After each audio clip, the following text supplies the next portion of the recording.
نحمده ونصلي ونسلم على سيدنا ومولانا محمد نبي الأمين المكين الكريم الرؤوف الرحيم. أما بعد فأعوذ بالله من الشيطان الرجيم.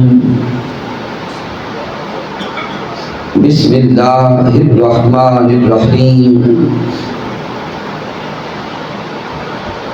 قال الله تبارك وتعالى في القرآن المجيد: والضحى والليل إذا سجى صدق الله مولانا العظيم. إن الله وملائكته يصلون على النبي يا أيها الذين آمنوا صلوا عليه وسلموا تسليما. الصلاة والسلام عليك یا سیدی یا رسول اللہ وعلی آلک و اصحابک یا حبیب اللہ.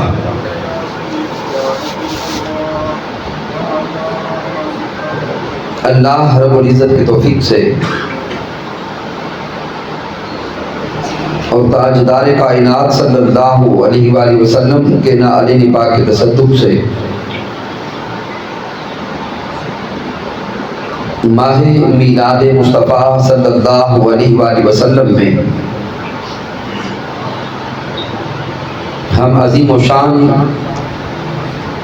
محفل میلاد مصطفیٰ صلی اللہ علیہ وآلہ وسلم میں حاضر ہیں.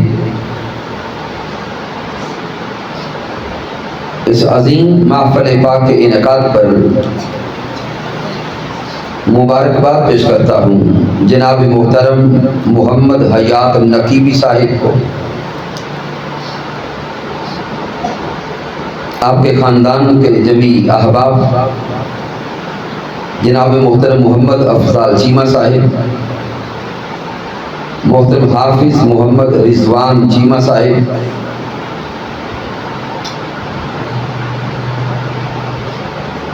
محترم ضیاء المصطفیٰ چیمہ صاحب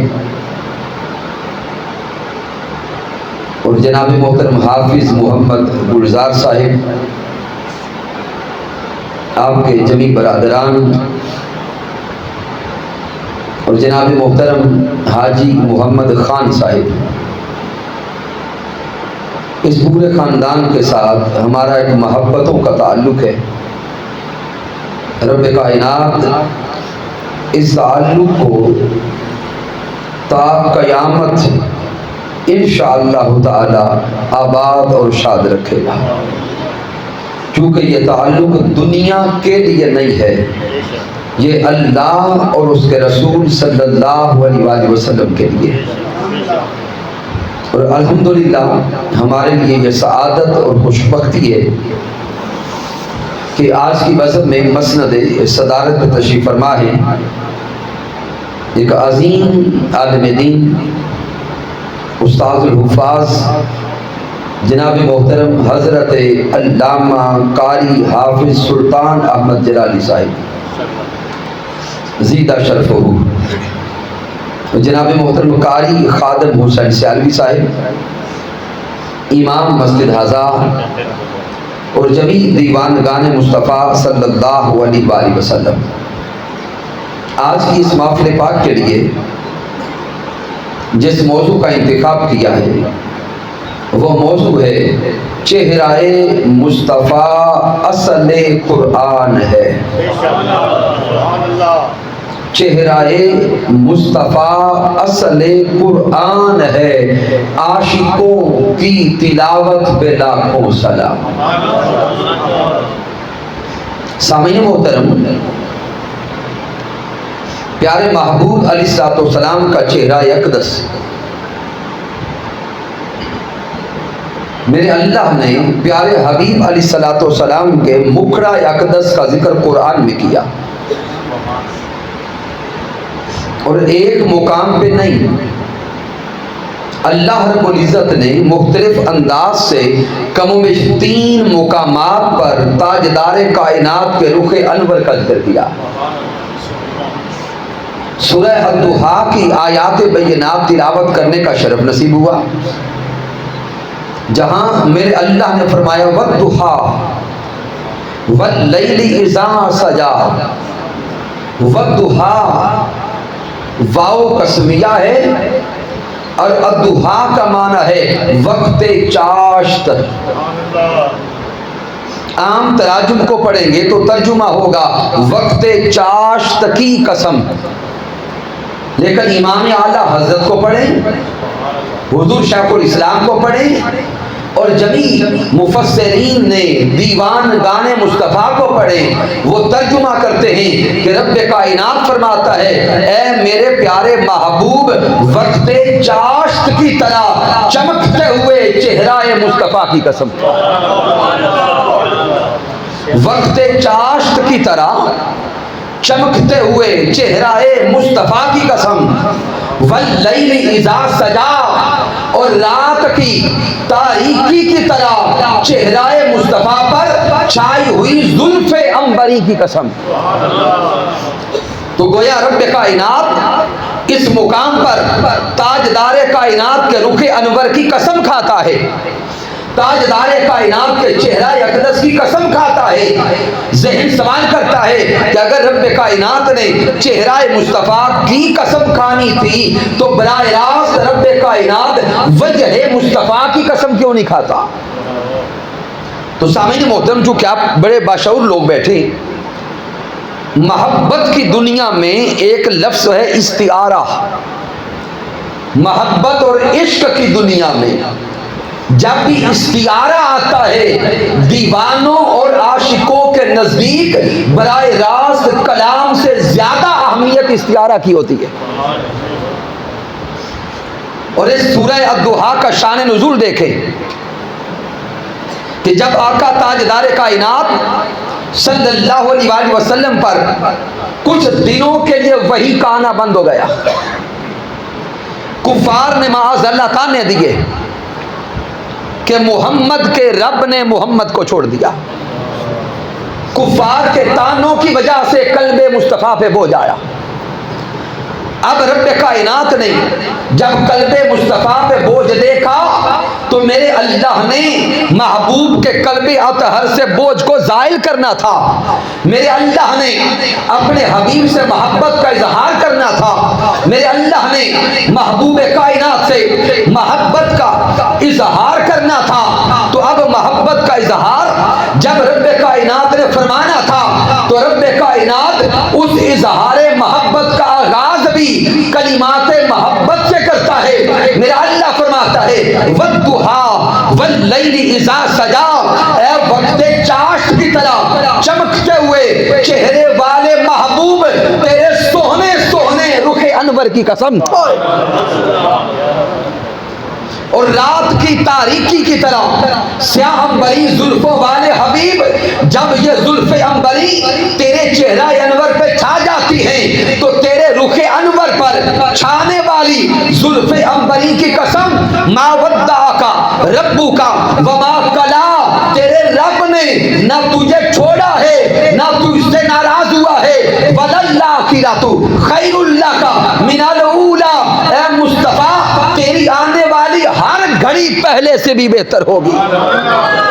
وَلَسَوْفَ يُعْطِيكَ رَبُّكَ فَتَرْضَىٰ، اے میرے حبیب یہ کفار جھوٹ بولتے ہیں، یہ بدبخت تانے دیتے ہیں، میرے مصطفیٰ ان کے تانوں کی طرف توجہ نہ کریں۔ وَلَسَوْفَ يُعْطِيكَ رَبُّكَ فَتَرْضَىٰ، میرے محبوب تیرا اور میرا تعلق ایسا ہے، تیری اور میری محبت ایسی ہے، تیرا اور میرا رشتہ ایسا ہے، اے میرے مصطفیٰ جو تو فرماتا جائے گا تیرا رب تجھے عطا کرتا جائے گا۔ وَلَسَوْفَ يُعْطِيكَ رَبُّكَ فَتَرْضَى، تیرا رب تجھے اتنا عطا کرے گا کہ تو راضی ہو جائے گا۔ تو سامعین محترم غور کریں، مالک کائنات اس پوری سورت میں جس سورت کو سورہ محبت کہتے ہیں، اس سورت کا آغاز بھی رب کائنات کلمات محبت سے کرتا ہے۔ پھر سامعین محترم اس سے آگے غور کریں، سورۃ البقرہ میں مالک کائنات پھر رخ مصطفیٰ کا ذکر کرتا ہے۔ جب آقا تاجدار کائنات صلی اللہ علیہ وسلم مکہ المکرمہ سے مدینہ ہجرت فرما گئے، جب میرے محبوب مدینہ المنورہ تشریف لے آئے، تو اب جب حضور مدینہ تشریف لائے تو قبلہ وہی بیت المقدس رہا۔ کم و بیش 16 سے 17 مہینے میرے حضور علیہ الصلوۃ والسلام نے مدینہ شریف میں تشریف لا کر قبلہ اول کی طرف رخ کر کے نمازیں پڑھی۔ جن احباب کو موقع نصیب ہوا مسجد قبلتین دیکھنے کا، وہ تصور میں لائیں کہ مدینہ المنورہ سے قبلہ اول اور کعبۃ اللہ، ان دونوں کی ڈائریکشنز بالکل متصاد ہیں۔ قبلہ اول کی بھی وہاں پہ علامات اور نشانات موجود ہیں، اور کعبۃ اللہ کی طرف جب رخ کیا گیا تو وہ ڈائریکشن بھی موجود ہے۔ تو سامعین محترم، جب آقا علیہ الصلوۃ والسلام مدینہ تشریف لائے، مدینہ میں چونکہ اہل کتاب رہتے تھے، عیسائی تھے، یہود تھے، پہلے سے رہنے والے اہل کتاب تھے۔ اب آج میرا یہ موضوع نہیں کہ وہ اہل کتاب مدینہ آئے کیسے، لیکن یہ بھی نکتہ سمجھ لیں کہ وہ جو اہل کتاب حضور کی آمد سے پہلے مدینہ میں تشریف فرما تھے، حقیقتاً وہ بھی تاجدار کائنات کی آمد کا انتظار کر رہے تھے۔ تو آقا جب تشریف لے آئے تو اب وہ یہود، وہ عیسائی، وہ نصرانی، ان کے تصور میں تو یہ تھا کہ نبی آخر الزمان ان کے خاندان سے آئیں گے، ان کے نسب سے آئیں گے، لیکن آقا تاجدار کائنات حضرت ابراہیم اور حضرت اسماعیل علیہ السلام کے نسب سے آئے۔ وہاں سے انہیں ذہنی اختلاف آ گیا، مخالفت کی طرف چلے گئے۔ اب انہوں نے جب آقا کا ابھی تک کلمہ نہیں پڑھا تھا تو وہ اہل کتاب تانے دینے لگے کہ یوں تو دین اپنا الگ بیان کرتے ہیں لیکن نمازیں ہمارے قبلہ کی طرف رخ کر کے پڑھتے ہیں۔ آقا تاجدار کائنات نے جب ان کے تانے سنے تو میرے حبیب نے چاہا کہ قبلہ بدلا جائے۔ تاجدار کائنات نے چاہا کہ قبلہ بدلا جائے۔ اب تاجدار کائنات ہے نماز کے اندر، نماز کے اندر میرے محبوب علیہ الصلوۃ والسلام نے اپنا رخ انور اٹھا کے آسمانوں کی طرف دیکھا اور من میں تصور تھا، خیال تھا، چاہت تھی، ارادہ تھا کہ قبلہ بدلا جائے۔ ادھر تاجدار کائنات نماز کے اندر رخ انور اٹھاتے ہیں آسمانوں کی طرف، رب کائنات کلام فرماتا ہے قد نرا تقلب وجہک فی السماء، اے میرے سونے مصطفیٰ آپ کے رخ انور کا بار بار آسمانوں کی طرف اٹھنا ہم دیکھ رہے ہیں۔ قد نرا تقلب وجہک فی السماء فلنولیجنک قبلۃ ترضاها، اے حبیب کبریا، محبوب مجتبیٰ، محمد مصطفیٰ، آپ کے رخ انور کا بار بار آسمانوں کی طرف اٹھنا ہم دیکھ رہے ہیں۔ گویا رب کائنات اپنے محبوب سے فرما رہا تھا اے محبوب صرف آپ ہی ہمیں نہیں دیکھ رہے، آپ کا رب بھی آپ کا رخ انور دیکھ رہا ہے۔ تو اس مقام پہ بھی مالک کائنات رخ مصطفیٰ کا ذکر کرتا ہے۔ پھر سامعین محترم جلدی سے اگلا اشارہ دے کر بات حدیث مبارکہ کی طرف جاتے ہیں۔ پھر قرآن مجید کا ایک اور مقام آیا جہاں پہ میرے اللہ نے فرمایا کہ محبوب مکرم ممکن ہے کہ قد نرا تقلبا کا مقام پڑھ کے بعض لوگ سمجھیں کہ رب کائنات نے صرف اسی وقت چہرہ حبیب کو دیکھا۔ ممکن ہے کہ ذہن میں ایک خیال چلا جائے کہ اللہ رب العزت نے اس وقت چہرہ مصطفیٰ کو دیکھا اور شاید بعد میں نہ دیکھتا ہو. اللہ رب العزت نے اس اشکال کو دور کر دیا اور قرآن مجید کے ایک اور مقام پہ فرمایا فَإِنَّكَ بِأَعْيُنِنَا، سونیا تو تو ہر وقت ہماری آنکھوں میں رہتا ہے. فَإِنَّكَ بِأَعْيُنِنَا، محبوب تو ہماری آنکھوں میں بستا ہے. محبوب یہ دنیا والے نہ سمجھیں کہ رب کائنات نے اسی ایک لمحے رخ مصطفیٰ کو دیکھا، نہیں نہیں. فَإِنَّكَ بِأَعْيُنِنَا، اے محبوب مکرم جب سے ہم نے تجھے محبوب بنایا ہے تب سے تجھے اپنی آنکھوں میں سجایا ہے. کوئی ایک لمحہ بھی ایسا نہیں کہ رب کائنات محبوب مکرم کے رخ انور کو نہ دیکھتا. سامعین محترم، رخ مصطفیٰ کیسا ہے؟ آئیے آپ صحابہ کرام سے پوچھیں، محبوب کے دیوانوں سے پوچھیں کہ اے پیارے حبیب کے دیوانوں، تم نے تو براہ راست سر کی آنکھوں سے رخ مصطفیٰ دیکھا ہے، اب بتاؤ تو صحیح کہ حضور کیسے ہیں. تو آئیے محبوب کے صحابہ کرام کے کلمات کی طرف متوجہ ہوں. امام حاکم المستدرک میں لائے اس حدیث مبارکہ کو، امام طبرانی المعجم الکبیر میں لائے، امام ترمذی شمائل میں لائے. حضرت جابر بن سامورہ رضی اللہ تعالیٰ عنہ سے روایت ہے، بڑی ایمان افروز حدیث مبارکہ. حضرت جابر بن سامورہ رضی اللہ تعالیٰ عنہ فرماتے ہیں کہ ایک رات میں اپنے گھر سے چلا رخ مصطفیٰ کو دیکھنے کے لیے. رات کا پہر ہے. حضرت جابر کہتے ہیں کہ میں چلا حضور کے در اقدس کی طرف. 14ویں رات تھی. 14ویں رات کا چاند بڑی آب و تاب کے ساتھ چمک رہا تھا. میں تاجدار کائنات کا در اقدس پہ پہنچا. میرے محبوب علیہ الصلوۃ والسلام نے سرخ دھاری دار چادر پہن رکھی تھی، سرخ دھاری دار لباس پہن رکھا تھا. تو حضرت جابر بن سامورہ کہتے میں نے تاجدار کائنات کا رخ انور دیکھا. جب وہاں پہ پہنچ کر منظر دیکھتا ہوں، اوپر چاند 14ویں کا چمک رہا تھا، نیچے چاند سیدہ آمینہ کا چمک رہا تھا. حضرت جابر بن سامورہ کہتے ہیں جب دونوں چاند میری آنکھوں کے سامنے تھے، میں نے کہا آج تجزیہ تو کروں اور دیکھوں کہ کون سا چاند زیادہ حسین ہے. حضرت جابر بن سامورہ کے کلمات سنیں. آپ فرماتے ہیں میں کبھی نگاہ اٹھا کے آسمان کے چاند کی طرف دیکھتا، کبھی رخ مصطفیٰ کو دیکھتا، کبھی فلک کا چاند دیکھتا، کبھی چہرہ مصطفیٰ دیکھتا. تو حضرت جابر بن سامورہ کہتے ہیں رأیت رسول اللہ فی لیلۃ اضحیان، کہتے ہیں میں نے 14ویں رات کے چاند کو بھی دیکھا، رخ مصطفیٰ کو بھی دیکھا، لیکن میرا دل بولا، ذہن بولا، شعور بولا، فہم بولا. کہتے ہیں فائزہ ہوا اندی احسان من القمر، کہتے ہیں کہ میرا دل و دماغ بول کے کہنے لگا کہ 14ویں رات کے چاند سے رخ مصطفیٰ کہیں زیادہ حسین لگ رہا تھا.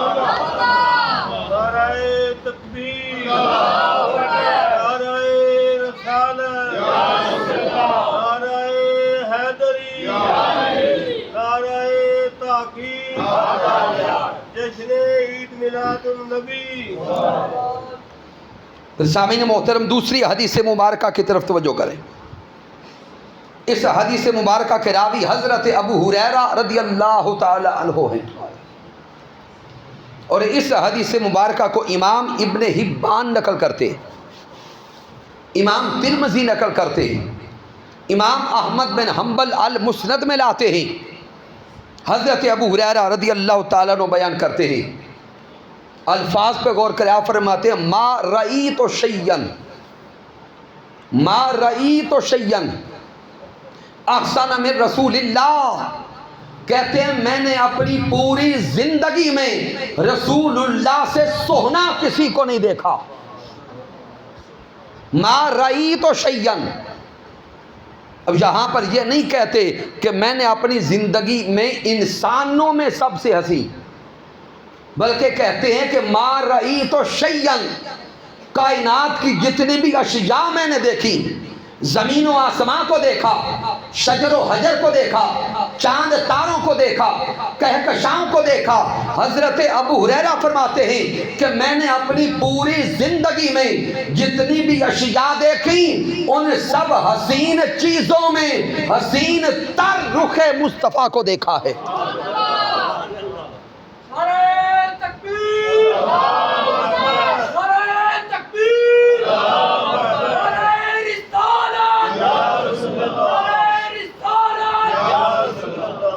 اور سامعین محترم آگے پھر بیان کرتے ہیں کتنا حسین دیکھا۔ اب فرماتے ہیں کأن الشمس تجری فی وجہہ، کہتے ہیں جب بھی رخ محبوب کو دیکھا یوں لگتا کہ چہرہ مصطفیٰ میں چاند اور سورج چلتا دکھائی دیتا۔ اس مقام پہ سورج آیا ہے اور دوسرے مقامات پہ چاند کی جھلک آئی ہے، لیکن حضرت ابو ہریرہ نے یہ جو کلمات دیے فرمایا کأن الشمس تجری فی وجہہ، جب بھی رخ مصطفیٰ کو دیکھتے یوں لگتا کہ سورج رخ مصطفیٰ میں چل رہا۔ سامعین محترم اس سے آگے حضرت ابو عبیدہ رضی اللہ تعالی عنہ سے روایت ہے، آپ فرماتے ہیں کہ میں نے حضرت ربی بنت معوذ رضی اللہ تعالی عنہ سے عرض کیا کہ آپ ہمیں بتائیں کہ رسول اللہ صلی اللہ علیہ وآلہ وسلم کیسے تھے۔ اور سامعین محترم ہم نے بھی اپنی آنکھوں سے رخ محبوب ظاہراً نہیں دیکھا، تو تاجدار کائنات کے تابعین تبع تابعین حضور کے دیوانوں کا یہ شیوا تھا کہ وہ محبوب کے صحابہ کے پاس بیٹھتے اور پاس بیٹھ کر قریب قریب ہو کے پوچھا کرتے بتائیں میرے حضور کیسے تھے۔ تو حضرت ابو عبیدہ رضی اللہ تعالی عنہ آپ فرماتے ہیں کہ میں نے حضرت ربی بنت معوذ سے عرض کیا کہ مجھے بتائیں میرے محبوب کیسے تھے، تاجدار کائنات کا رخ انور کیسا تھا، میرے حبیب کا حسن و جمال کیسا تھا۔ تو حضرت ربی بنت معوذ فرماتی ہیں لو رأیتہ، آپ فرماتی ہیں اگر تو انہیں دیکھ لیتا، اگر تو انہیں دیکھ لیتا تو یوں محسوس کرتا رأیت الشمس طالیہ، تاجدار کائنات کا چہرہ دیکھتے یوں لگتا جیسے سورج طلوع ہو گیا ہے، جیسے سورج نکل آیا۔ تاجدار کائنات کا رخ انور اتنا حسین و جمیل اور اتنا نورانی ہے کہ اگر رات کی تاریکی میں بھی تاجدار کائنات باہر تشریف لاتے یوں چمک ہوتی جیسے سورج طلوع ہو چکا ہے۔ پھر سامعین محترم اس سے آگے حضرت براء بن عازب رضی اللہ تعالیٰ عنہ کے کلمات کو سنیں۔ حضرت براء بن عازب رضی اللہ تعالیٰ عنہ، آپ سے کسی نے سوال کیا اکان وجہ النبی صلی اللہ علیہ وسلم مثل السیف، پوچھا کہ اے حضرت براء بن عازب رضی اللہ تعالی عنہ کیا رسول اللہ صلی اللہ علیہ وسلم کا رخ انور تلوار کی طرح چمکدار تھا؟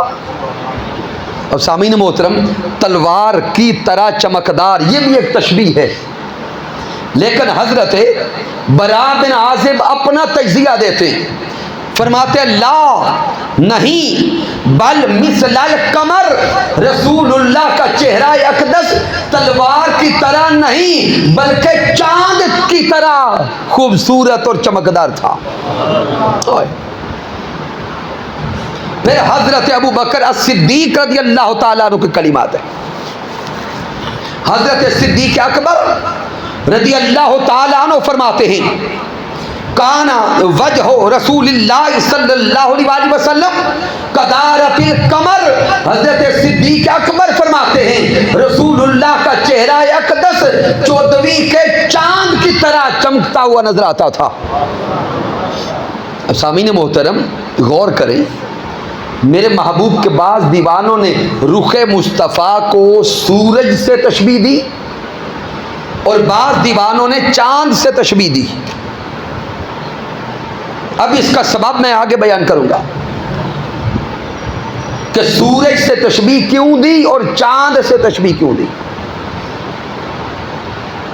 اب غور کریں، حضرت سیدہ عائشہ صدیقہ رضی اللہ تعالی عنہا سے جو معروف روایت ہے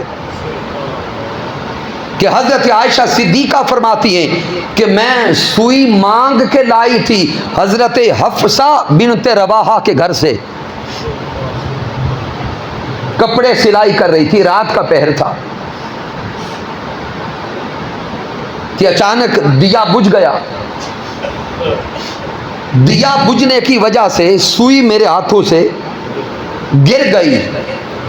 حضرت سیدہ عائشہ صدیقہ فرماتی ہے کہ میں سوئی تلاش کر رہی تھی چونکہ مانگ کے لائی تھی، اتنے میں تاجدار کائنات تشریف لے آئے، محبوب کبریا تشریف لائے۔ تو حضرت سیدہ عائشہ صدیقہ فرماتی ہیں کہ جب تاجدار کائنات تشریف لائے میں نے دیکھا کہ رخ مصطفیٰ سے نور کی شعائیں پھوٹ رہی ہیں، چہرہ مصطفیٰ سے نور کی شعائیں پھوٹ رہی ہیں۔ آپ فرماتی ہیں من شعاع نور وجہ ہی، رسول اللہ کے چہرہ اقدس کے جو نور کی شعائیں نکل رہی تھی، انہی نور کی شعاؤں کی روشنی کی وجہ سے وہ سوئی جو میرے ہاتھوں سے گری تھی میں نے تلاش کر لی۔ اس روایت کو امام جلال الدین السیوطی الخصائص الکبریٰ میں لائے، امام ابن عساکر لائے۔ تو سامعین محترم آئیے اب غور کریں کہ پیارے محبوب علیہ الصلوۃ والسلام کے رخ انور کو بعض دیوانوں نے چاند سے تشبیہ دی اور بعض دیوانوں نے سورج سے تشبیہ دی۔ اب ان کی دیوانگی اور حقیقت کو سمجھیے گا۔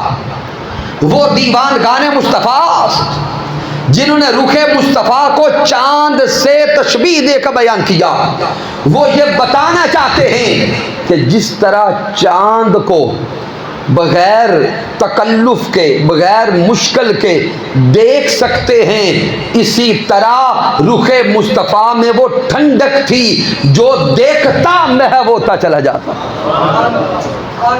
رخ مصطفیٰ میں وہ زیبائی تھی کہ جو دیکھتا رخ مصطفیٰ کو دیکھتا ہی چلا جاتا۔ اور جن دیوانوں نے رخ مصطفیٰ کو سورج سے تشبیہ دی وہ یہ بتانا چاہتے ہیں کہ جس طرح سورج رات کے اندھیرے کو زائل کرتا ہے، اسی طرح چہرہ مصطفیٰ کفر کے اندھیرے کو مٹاتا جاتا ہے۔ رات اندھیرے کا نام، رات تاریکی کا نام، رات ظلمت کا نام۔ جب سورج طلوع ہوتا ہے رات کا اندھیرا ختم ہو جاتا ہے۔ تو دیوان گان مصطفیٰ جنہوں نے رخ مصطفیٰ کو سورج سے تشبیہ دی وہ یہ بتا رہے تھے جس طرح سورج کے آنے سے اندھیرا ختم ہوتا ہے، اسی طرح جس طرف چہرہ مصطفیٰ ہو جاتا ہے اس طرف سے کفر کا، ظلمت کا، جہالت کا، بربریت کا اندھیرا ختم ہوتا جاتا ہے۔ جس طرف مصطفیٰ کی نظر اٹھتی جاتی ہے وہاں ایمان کا سویرا ہوتا جاتا ہے۔ تکبیر، نعرہ رسالت، نعرہ تحقیق، نعرہ حیدری، جشن عید میلاد النبی۔ اب سامعین محترم، حضرت حسان بن ثابت رضی اللہ تعالی عنہ میرے محبوب علیہ الصلوۃ والسلام کے عظیم نعت گو شاعر، حضرت حسان بن ثابت اپنی روداد خود سناتے۔ حضرت حسان بن ثابت فرماتے ہیں میں نے جب پہلی بار رخ مصطفیٰ دیکھا، اب شاعر ہیں اور میرے حضور کے شاعر ہیں، اب اپنا تصور وہ خود بیان کرتے ہیں. آپ فرماتے ہیں لما نظرت الی انوارہ، کہتے جب میں نے پہلی بار چہرہ مصطفیٰ دیکھا تو چہرہ مصطفیٰ سے نور کی شعاؤں کو نکلتے دیکھا. یہ حضرت حسان بن ثابت کے کلمات ہیں کہ میں در مصطفیٰ پہ پہنچا، میری پہلی نظر چہرہ مصطفیٰ پہ پڑی. لما نظرت الی انوارہ، کہتے میں نے جب پہلی بار رسول اللہ کے انوار کو دیکھا، آپ کی تجلی کو دیکھا، آپ کے حسن و جمال کو دیکھا، تو کہتے ہیں کہ حسن و جمال اس کمال پہ تھا.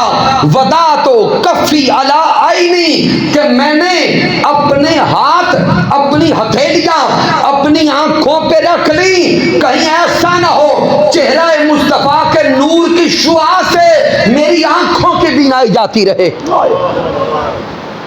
حضرت حسان بن ثابت فرما رہے ہیں وضعت کفی علی عینی خوفا من ذہاب بصری، کہتے ہیں کہ رسول اللہ کے چہرہ اقدس سے نور کی ایسی شعائیں پھوٹ رہی تھی کہ میں نے سمجھا اگر یہ نور کی شعائیں اسی طرح میری آنکھوں میں جاتی رہی تو کہیں بینائی نہ جاتی رہے.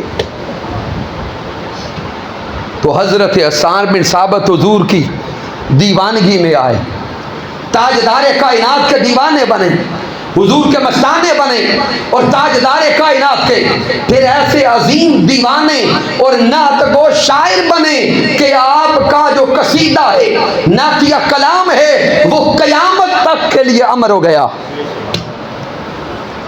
اور آپ فرماتے ہیں رسول اللہ کے سامنے، پیارے محبوب کبریا کے سامنے یہ نعت کے کلمات کہتے ہیں وَأَحْسَنُ مِنْكَ لَمْ تَرَ قَطُّ عَيْنِي، وَأَحْسَنُ مِنْكَ لَمْ تَرَ قَطُّ عَيْنِي، اے تاجدار کائنات میری آنکھوں نے آپ سے حسین کوئی دیکھا ہی نہیں. وَأَجْمَلُ مِنْكَ لَمْ تَلِدِ النِّسَاءُ، اے سونے آقا آپ جیسا سونا کسی ماں نے پیدا ہی نہیں کیا. خلقت مبرہم من کل عیب، تاجدار کائنات رب کائنات نے آپ کو ہر عیب سے پاک پیدا کیا، ہر کمی سے پاک پیدا کیا. کأنک قد خلقت کما تشاء، یوں لگتا ہے کہ رب کائنات آپ سے پوچھتا گیا اور آپ سے پوچھ پوچھ کر آپ کو بناتا چلا گیا. کأنک قد خلقت. اب سامعین محترم یہ جو کلمات ہیں حضرت حسان بن ثابت رضی اللہ تعالیٰ عنہ، ان کو عموماً صرف نعت کہہ کے بیان کیا جاتا ہے. نعت تو ہے لیکن یاد رکھ لیں یہ نعت کے ساتھ ساتھ حدیث مصطفیٰ بھی ہے، چونکہ بعض طبقات جو ہیں جب صرف نعتیہ کلام یا نعتیہ اشعار کہتے ہیں تو وہ نعتیہ اشعار کو حجت نہیں سمجھتے، سند اور دلیل نہیں سمجھتے. حضرت حسان بن ثابت کے یہ جو اشعار ہیں، یہ جو نعتیہ کلام ہے، یہ کسی عام شاعر کا کلام نہیں، نہ ہی یہ صرف نعتیہ اشعار ہیں، ان کو درجہ حدیث کا حاصل ہے. اب شاید کئی احباب سوچ رہے ہیں کہ حدیث کیوں کہہ دیا؟ ہم نے تو یہی سنا ہے کہ حدیث اسے کہتے ہیں جو رسول اللہ کی زبان اقدس سے کلمہ نکلے. تو سامعین محترم یاد رکھ لیں حدیث کی کم از کم 3 اقسام ہیں: حدیث قولی، حدیث فعلی اور حدیث تقریری. حدیث قولی تو وہ جو رسول اللہ کی زبان سے قول نکلا، میرے آقا نے کلام کیا. حدیث فعلی وہ جو آقا علیہ الصلوۃ والسلام نے فعل کیا یا عمل کیا. اور حدیث تقریری وہ عمل یا وہ کلام جو رسول اللہ صلی اللہ علیہ وسلم کے سامنے ہوا اور میرے آقا نے اس سے منع نہیں فرمایا، اسے بھی حدیث کہتے ہیں اور حدیث تقریری کہتے ہیں. اب حضرت حسان بن ثابت کے ان کلمات کو ذہن میں لائیں تو یہ پردہ اٹھ جائے گا اور ذہن اس نقطے کو قبول کر جائے گا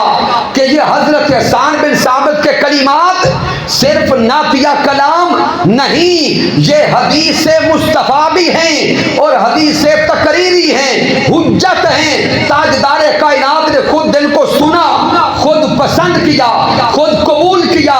تو جب میرے مصطفیٰ خود اس کلام کو سن رہے تھے، پسند فرما رہے تھے، تو گویا یہ سند ہو گئی کہ رب کائنات نے جب میرے مصطفیٰ کو بنانا چاہا، جیسا میرے مصطفیٰ چاہتے گئے ویسا رب کائنات بناتا گیا۔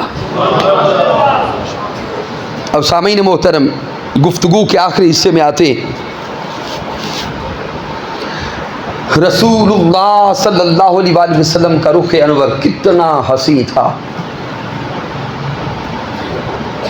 اگر محبوب کے صحابہ کرام کی صف کو پڑھیں اور دیکھیں تو درجنوں سینکڑوں حضور کے دیوانے صرف حضور کا چہرہ انور دیکھ کے مسلمان ہو گئے۔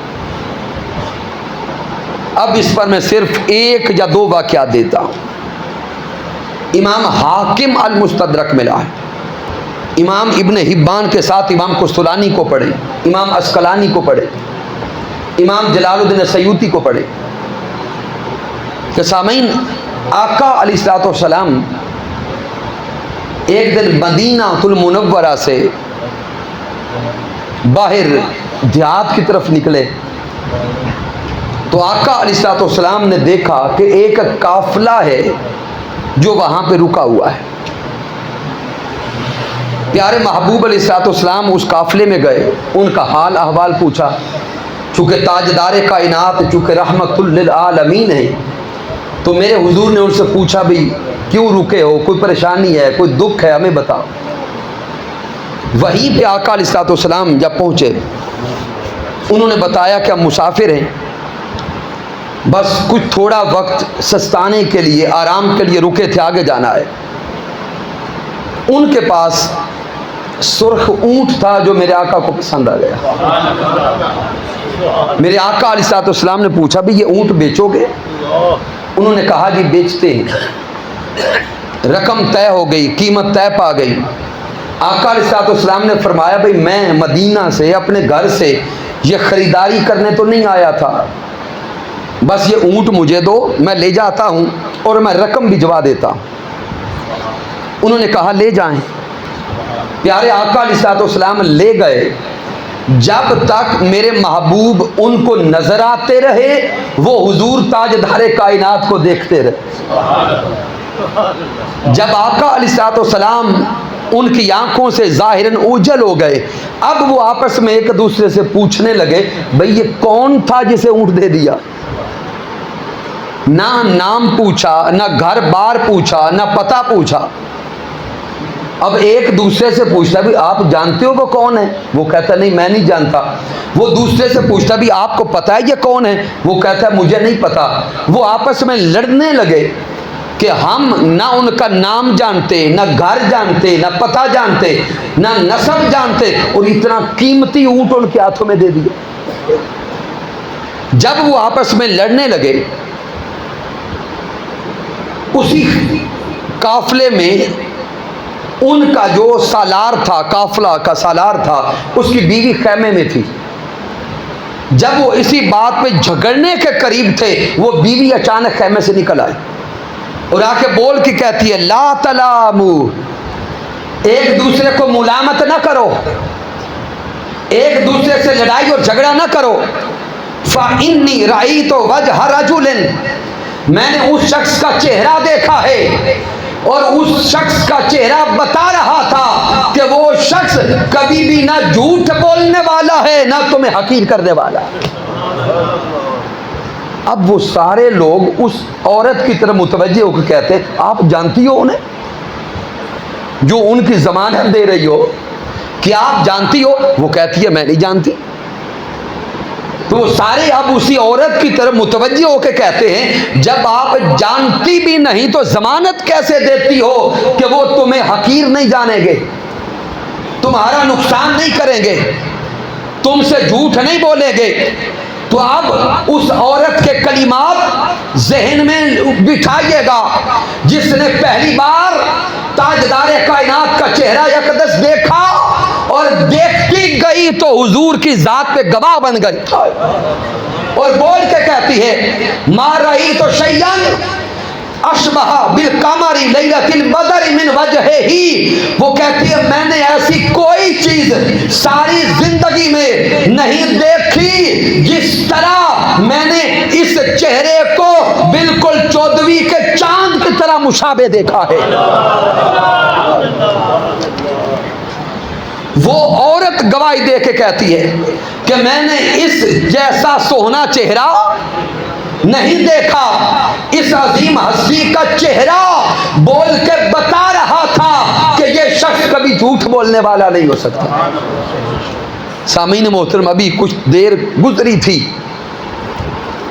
کہ مدینہ المنورہ سے 2 شخص آئے، انہوں نے اپنے سروں پہ کھجوروں کے 2 ٹوکرے اٹھا رکھے تھے۔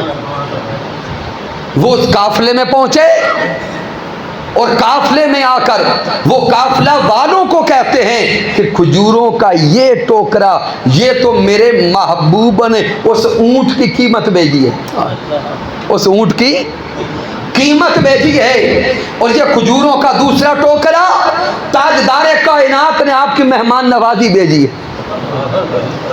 تو سامعین محترم، تاجدار کائنات پیارے محبوب مکرم کے صرف رخ انور کو دیکھ کر اس قافلے والوں نے حضور کا کلمہ پڑھ لیا۔ سامعین، کئی روایات اور حدیثیں اینڈ کی طرف آتے ہیں کہ آقا علیہ الصلوۃ والسلام کا رخ انور اتنا حسین اللہ نے بنایا۔ امام بخاری کو پڑھیں اور امام مسلم کو پڑھیں کہ جب آقا علیہ الصلوۃ والسلام کے وصال اقدس کے دن قریب آئے، میرے محبوب علیہ الصلوۃ والسلام علیل ہے، مرض الوصال ہے، 3 دن بیت گئے، علالت کی وجہ سے میرے آقا جماعت کروانے بھی مسجد نبوی میں نہیں آئے۔ میرے پیارے محبوب مکرم نے حکم دے کر حضرت صدیق اکبر کو مصلی امامت پہ کھڑا کر دیا۔ کم و بیش 17 نمازیں حضرت صدیق اکبر رضی اللہ تعالی عنہ نے حضور تاجدار کائنات کی حیات ظاہری میں پڑھائی ہیں۔ لیکن جب پیر کا دن آیا جس دن میرے حضور کا وصال ہو گیا، نماز فجر کا وقت ہے، جماعت کھڑی ہے،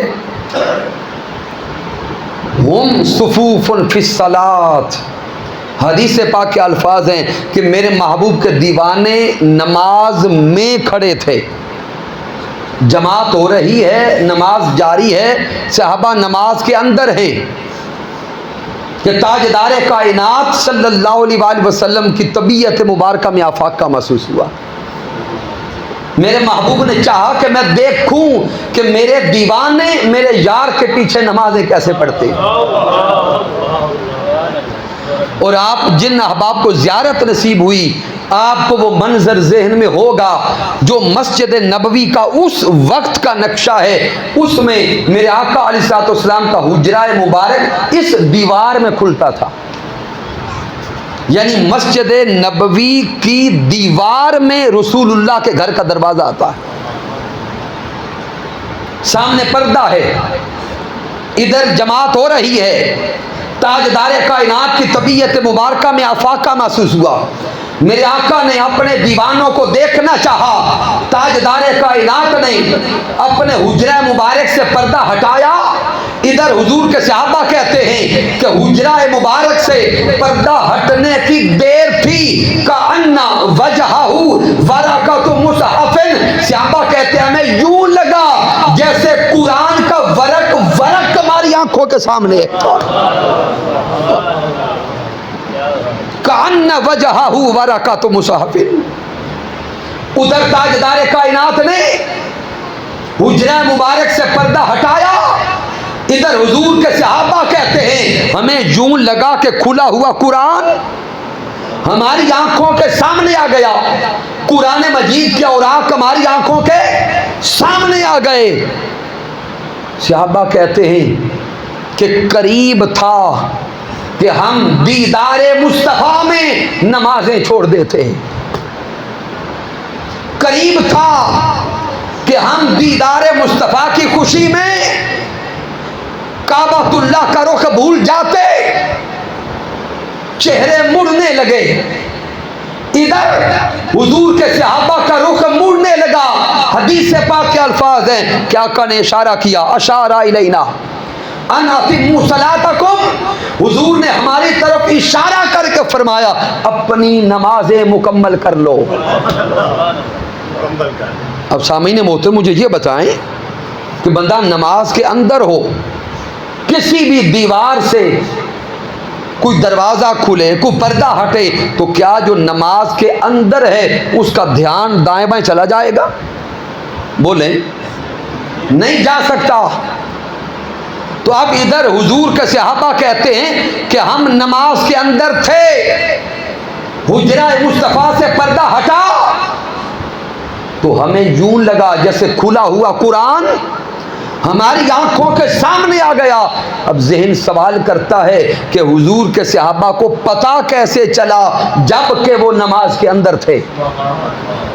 حضور شیخ الاسلام ڈاکٹر محمد طاہر القادری مدث اللہ علی جہاں پہ دو توجیحات دیتے ہیں، آپ فرماتے ہیں کہ دو ہی اسباب نظر آتے ہیں، یا تو جو ہی رخ مصطفیٰ سے پردہ ہٹا، رسول اللہ کے رخ انور سے نور کی شعائیں پھوٹی، ان نور کی شعاؤں نے مسجد نبوی کو منور کر دیا کہ صحابہ جان گئے۔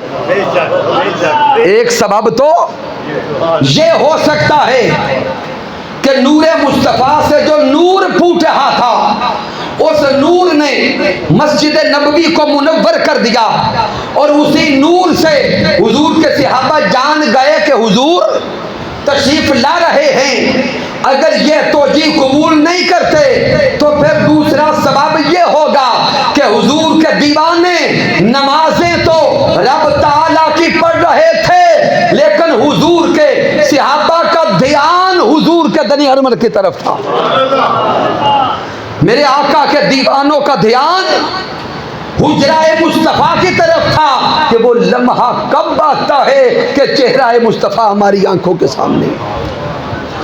ارے وہ حضور کی عاشق جو صبح و شام تاجدار کائنات کی دید میں مست رہتے، وہ آقا کے دیوانے جن کو بھوک لگتی تب بھی چہرہ مصطفیٰ دیکھتے ہیں، جن کو پیاس لگتی تب بھی چہرہ مصطفیٰ دیکھتے، جن کو دنیا کی کوئی پریشانی ہوتی وہ چہرہ مصطفیٰ دیکھتے۔ اب 3 دن گزر چکے، زیارت مصطفیٰ نہیں ہوئی، وہ دید مصطفیٰ میں ایسے مستغرق ہونا چاہتے تھے کہ ان کی طلب، ان کی جستجو، ان کی تلاش چہرہ مصطفیٰ تھا۔ ادھر حجرہ مصطفیٰ سے پردہ ہٹنے کی آواز آئی، انہوں نے کعبۃ اللہ کا رخ چھوڑ دیا اور تاجدار کائنات کے چہرے کی طرف متوجہ ہو گئے۔ اب سامعین آخری کلمات دینے لگا، کأن وجہہ برکۃ مصحف، حضور کے صحابہ چہرہ مصطفیٰ کو تشبیہ دیتے ہیں قرآن کے اوراق سے۔ کس سے تشبیہ دیتے ہیں؟ قرآن مجید کے اوراق سے۔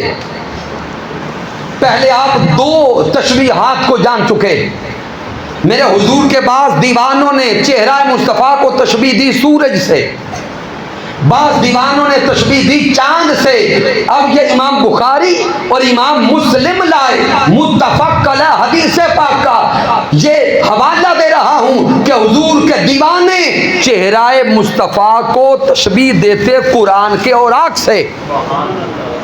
امام بیجوری کو پڑھے، امام مناوی کو پڑھے، اور دیگر متقدمین ائمہ کو پڑھے، وہ بیان کرتے ہیں کہ حضور کے صحابہ رخ مصطفیٰ کو قرآن سے تشبیہ کیوں دیتے ہیں؟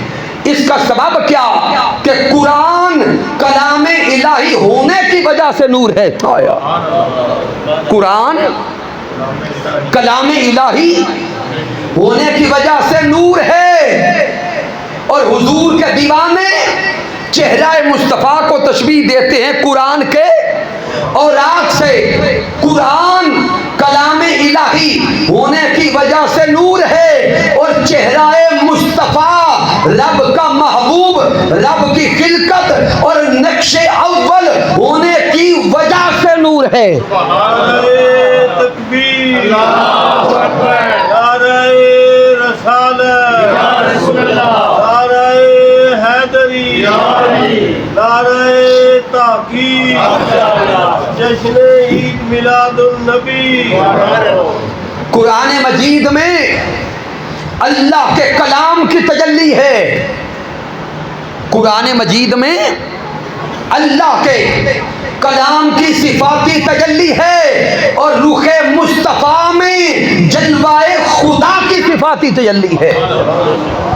شب معراج مصطفیٰ، تاجدار کائنات کو رب کائنات نے بلایا، پیارے حبیب کبریا زمین سے چلے آسمان پہ پہنچے، آسمان سے چلے سدرۃ المنتہا پہ پہنچے، سدرہ سے چلے ثم دنا فتدلی فکان قاب قوسین او ادنیٰ کے مقام پہ پہنچے۔ رب کائنات نے شب معراج مصطفیٰ پردے اٹھا کے، حجاب اٹھا کے، نقاب اٹھا کے تاجدار کائنات کو اپنا دیدار عطا کر دیا، اپنا جلوہ عطا کر دیا۔